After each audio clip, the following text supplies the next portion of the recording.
दोस्तों, target with PS Parihar channel में आपका स्वागत है। पहले बात करेंगे यूपी ट्रिपल एससी की भर्तियों की, उसके बाद में हम लोग बात करेंगे उत्तर प्रदेश लोक सेवा आयोग की भर्ती पीसीएस की।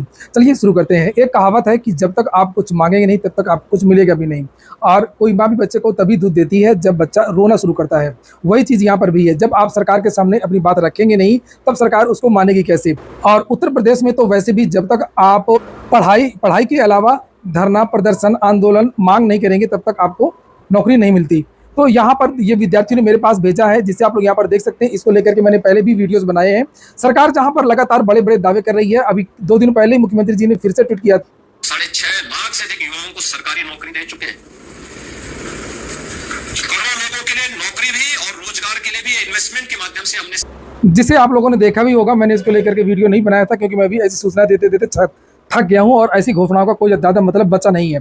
जहां पर कहा जा रहा है कि यूपी ट्रिपल एससी से 40,000 भर्तियां आएंगी, वहीं पर यूपी ट्रिपल एससी में चेयरमैन नहीं है, पुरानी भर्तियां लंबित है। परीक्षाओं के बारे में कोई जानकारी नहीं दी जा रही कि परीक्षा आखिरकार कब होंगी। सूचना निकल कर क्या आ रही है कि चेयरमैन की नियुक्ति में अभी और देरी होगी, परीक्षाओं में अभी और देरी होगी, नए विज्ञापन में अभी और देरी होगी। और इसी क्रम में विद्यार्थी अब पहुंच रहे हैं यूपी ट्रिपल एससी। और ये विद्यार्थियों ने मेरे पास भेजा है। देखिए, लिखा है 24 सितंबर आयोग चले। और ये आयोग किस लिए जाना है? पीईटी 2021 और 22 की लंबित भर्तियों की एग्जाम डेट के लिए, कि आखिरकार ये जो एग्जाम डेट है वो कौन सी है, कब परीक्षाएं होंगी, विद्यार्थी क्या करें, कुछ तो बताएं। योगी सरकार और या यूपी ट्रिपल एससी के जो अधिकारी हैं, जो कर्मचारी हैं, कुछ तो जानकारी दें। जो पुरानी लंबित भर्तियां हैं वो भी नहीं पूरी हो रही है। देखिए, जूनियर असिस्टेंट 1262 की टाइपिंग का कुछ आता पता नहीं है। आखिरकार टाइपिंग कराने में क्या दिक्कत हो रही है, ये किसी की समझ से परे है। पहले तो ये हो गया, चलिए चुनाव का समय चल रहा है, चुनाव में कर्मचारी लगे हुए, फिर कुछ और बात हो गई, फिर और लेकिन अब तो सब कुछ हो गया है। अब भी देखिए यहाँ पर इसकी टाइपिंग नहीं हो रही है। वहीं पर जूनियर असिस्टेंट की भर्ती है। इसके अलावा भी अन्य लगभग 20-22 भर्तियां हैं जिनकी परीक्षाएं होना शेष है। तो खासतौर से जूनियर असिस्टेंट के विद्यार्थी और के दोनों अभ्यर्थी और ग्राम पंचायत, ये देखिए यहाँ पर लिखा है वीपीओ एग्जाम डेट और एजीटीए के जो विद्यार्थी हैं, ये सारे जो विद्यार्थी हैं वो कल 24 तारीख को, कल 24 तारीख है। विद्यार्थियों ने मुझसे आग्रह किया, मैंने वीडियो बना दिया। अब आप लोगों का काम है कि आप लोग कितना इस वीडियो को वायरल कर सकते हैं, कितना शेयर कर सकते हैं। एक पीएस परिहार की केवल वीडियो बनाने से कुछ नहीं होगा जब तक प्रत्येक विद्यार्थी इस वीडियो को ज्यादा से ज्यादा शेयर नहीं करेगा और वहां पहुंचेगा नहीं। आप बिल्कुल मत डरिए। ऐसा नहीं है कि सरकार जो है छात्रों पर कोई जुल्म कर रही है। आप लोगों ने देखा भी होगा, पिछले कुछ दिनों से हमने काफी दिनों से देखा कि सरकार ऐसी कोई भी कार्रवाई नहीं कर रही है विद्यार्थियों, क्योंकि सरकार भी समझती है कि ये बेचारे प्रतियोगी छात्र हैं, ये कोई गुंडा मवाली इस तरीके के विद्यार्थी नहीं है।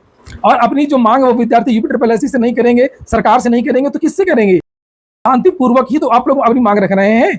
जो भी संवैधानिक आपको अधिकार दिए गए हैं उनके तहत आपको अपनी मांग रखनी है। सभी विद्यार्थी पहुंचे, डरे नहीं, और अपनी बात को एग्जाम कैलेंडर कब तक जारी होगा, परीक्षाएं कब तक होंगी, टाइपिंग कब तक होगी, नए विज्ञापन कब तक आएंगे, कुछ तो पता चल। कभी कहा जाता है कि अभी तुरंत लेखपाल भर्ती का विज्ञापन जारी हो रहा है, कभी कोई विज्ञापन अभी जारी नहीं हो रहा, लेखपाल भर्ती के विज्ञापन में भी देरी होनी है।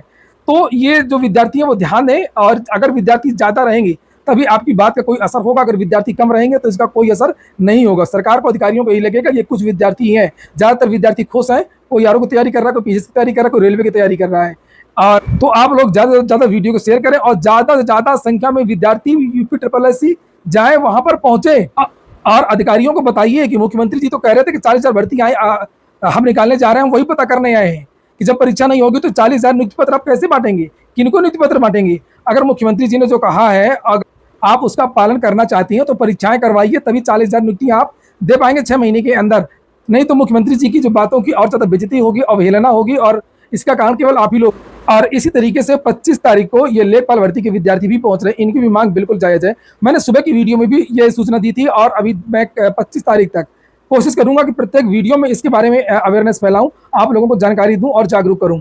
और यहाँ पर लेखपाल भर्ती में प्रतीक्षा सूची यानी कि अनुपूरक परिणाम के लिए ये विद्यार्थी 25 तारीख को जा रहे हैं। और लखनऊ आप लोग भी वहां पर पहुंचे। राजस्व विभाग, क्योंकि जब विद्यार्थी 9 या 10 सितंबर को गए थे तो उन विद्यार्थियों को आश्वासन दिया गया था कि आप 15 दिन बाद आइएगा, हम सकारात्मक रूप से इस पर कार्य करेंगे और शासन से हम बात करेंगे। तो विद्यार्थी पूछेंगे कि इसकी जो बात है वो कहाँ तक पहुंची और जो वेटिंग लिस्ट है वो कब तक जारी होगी। और अगर लेखपाल भर्ती की प्रतीक्षा सूची जारी होती है, और ऐसा हो भी सकता है, इसके बहुत सारे विधिक कारण मैं पहले भी बता चुका हूँ, मैं ज़्यादा डीपली बात नहीं करूँगा। आप सभी लोग समझते हैं, सभी लोग डीवी करवा चुके हैं। और जो है वेटिंग लिस्ट जारी करने में किसी भी प्रकार की कोई समस्या नहीं है। बस एक शासन के गाइडलाइन, शासन के आदेश की केवल एक आवश्यकता है और तुरंत जो सरकार चाहे तो वो प्रतीक्षा सूची जारी कर सकती है। और लेखपाल भर्ती में ही 19,000 ऐसे एक्स्ट्रा विद्यार्थी हैं जो डीवी में शामिल हुए थे, लेकिन जिनका फाइनल चयन नहीं हो पाया था। कोई 1 नंबर से, कोई आधा नंबर से, कोई उम्र से, इस तरीके से विद्यार्थी बाहर हुए थे। तो 24 तारीख को एग्जाम कैलेंडर को लेकर के भर्तियों के टाइप वगैरह को लेकर के जाना है, वो पिकअप भवन में जाना है, और लेपर भर्ती में प्रतीक्षा सूची को लेकर के 25 सितंबर को राजस्व विभाग जाना है। अगली जो सूचना है वो पीसीएस को लेकर के है। यहाँ पर आप देख सकते हैं ज्ञापन दिया छात्रों ने, आज भी इसमें डेट भी पड़ी हुई है 23 सितंबर, ये देखिए प्रयागराज में। और कल जो पत्र दिया गया था वो मुख्यमंत्री को संबोधित करते हुए दिया गया था। संयुक्त प्रतियोगी छात्र मंच के द्वारा ये पत्र दिया गया है और इसमें लिखा है, ये राज्यपाल को दिया गया है आज वाला, लिखा महामहिम राज्यपाल महोदया, राजभवन लखनऊ उत्तर प्रदेश। और नीचे लिखा है कि उत्तर प्रदेश लोक सेवा आयोग के संशोधित परीक्षा कैलेंडर 2024 दिनांक 3 जून 2024 के अनुसार सम्मिलित राज्य प्रबंध सेवा परीक्षा 27 अक्टूबर को कराया जाना संभावित है। उक्त परीक्षा के संबंध में विभिन्न समाचार पत्रों में यह प्रकाशित हुई है कि यह परीक्षा 26 अक्टूबर और 27 अक्टूबर 2 तिथियों में संपन्न कराई जा सकती है, जिसमें अभ्यर्थियों की अधिक संख्या प्रमुख कारण बताया गया है। और लिखा है कि विद्यार्थियों ने चिंता प्रकट की है, परीक्षा परिणाम में नॉर्मलाइजेशन की समस्या आना स्वाभाविक है, जो परीक्षा परिणाम को प्रभावित करेगा। उत्तर प्रदेश लोक सेवा आयोग के परीक्षा के विज्ञापन संख्या में मानकीकरण का निर्धारण किसी प्रावधान प्रक्रिया सूत्र को लिखित नहीं किया गया है। नॉर्मलाइजेशन की समस्या पूर्व में भी विभिन्न परीक्षा परिणाम में बाधा उत्पन्न की है और यह उत्तर प्रदेश लोक सेवा आयोग सहित अन्य आयोग बोर्ड में विधिक विवाद का विषय रहा है। मानकीकरण की समस्या अभ्यर्थियों के हित को गंभीर रूप से प्रभावित करेगी और अंततः विधिक विवाद को जन्म देगी। उत्तर प्रदेश सार्वजनिक परीक्षा नियमावली 2024 में पीसीएस परीक्षा को विशिष्ट परीक्षा मानते हुए एक ही पाली में कराने की छूट दी है। सरकार ने तो छूट दी थी, लेकिन लोक सेवा आयोग ने खुद ही इसकी पहल अपने गुडवर की वजह से इसने किया और बाद में ये लोक सेवा आयोग खुद ही फंस गया। और शायद इनको पता नहीं था कि हम 2 दिन में परीक्षा करा लेंगे तो बड़ा अच्छा हो जाएगा, मुख्यमंत्री जी खुश हो जाएंगे, लेकिन अब उनको समझ में आ रहा होगा कि इसमें कितनी ज़्यादा समस्याएं हैं। समस्या यही है नॉर्मलाइजेशन वाली सबसे ज़्यादा। और दूसरी बात ये है कि फिर से इसको लेकर के पेपर भी छपवाने पड़ेंगे, नया पेपर छपेगा और उसके जो सेट हैं वो 2 सेट तैयार करने पड़ेंगे, एक जो 26 तारीख को परीक्षा होगी, दूसरा जो 27 तारीख को परीक्षा होगी। तो विद्यार्थी मांग कर रहे हैं कि एक ही दिन में परीक्षा हो। हालांकि मुझे जो जानकारी मिली है सूत्रों के हवाले से कि लोक सेवा आयोग की जो ये परीक्षा है वो एक ही दिन में कराए जाने की संभावना है। लोक सेवा आयोग भी चाहता है कि हम एक ही दिन में परीक्षा कराएं, लेकिन इतना बड़ा बवाल भी नहीं लेना चाहता लोक सेवा आयोग, जैसे पिछली बार आरओ की परीक्षा में हुआ था। वो रिस्क भी नहीं लेना चाहता, वो दागी परीक्षा केंद्र में परीक्षा भी नहीं करवाना चाहता, जो कि अच्छी बात है। और परीक्षा केंद्र की समस्या है जिसकी वजह से ये एक विकल्प के रूप में बातें सोची जा रही थी और आने वाले 1 या 2 दिन में जो चीज़ें हैं वो स्पष्ट हो जाएंगी। शासन से बातचीत हो रही है कि एक ही दिन में परीक्षा करवा लें क्या फिर से।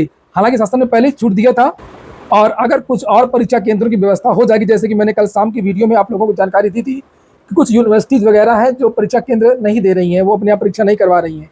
अगर कुछ यूनिवर्सिटी और कुछ विद्यालय अगर जगह दे देते, वहाँ पर भी परीक्षा हो जाती, तो एक ही दिन में सरकारी और एडेड विद्यालयों में परीक्षा संपन्न हो सकती है। तो विद्यार्थी यही चाहते हैं कि जो परीक्षाएं हैं वो शुचितापूर्वक हों और विद्यार्थी ये भी चाहते हैं कि नॉर्मलाइजेशन जैसा विवाद फिर से ना उत्पन्न हो। इसलिए पीसीएस की जो परीक्षा है वो उचित तरीके से हो और एक ही दिन में परीक्षा हो। मैं भी अपने चैनल के माध्यम से यही मांग करूँगा कि परीक्षा जो है वो एक ही दिन में संपन्न कराने की कोशिश की जाए। आप लोग क्या चाहते हैं, आप लोग कमेंट बॉक्स में बताइए। ये हो गया आज का वीडियो। पूरा वीडियो सुनने के लिए बहुत बहुत धन्यवाद।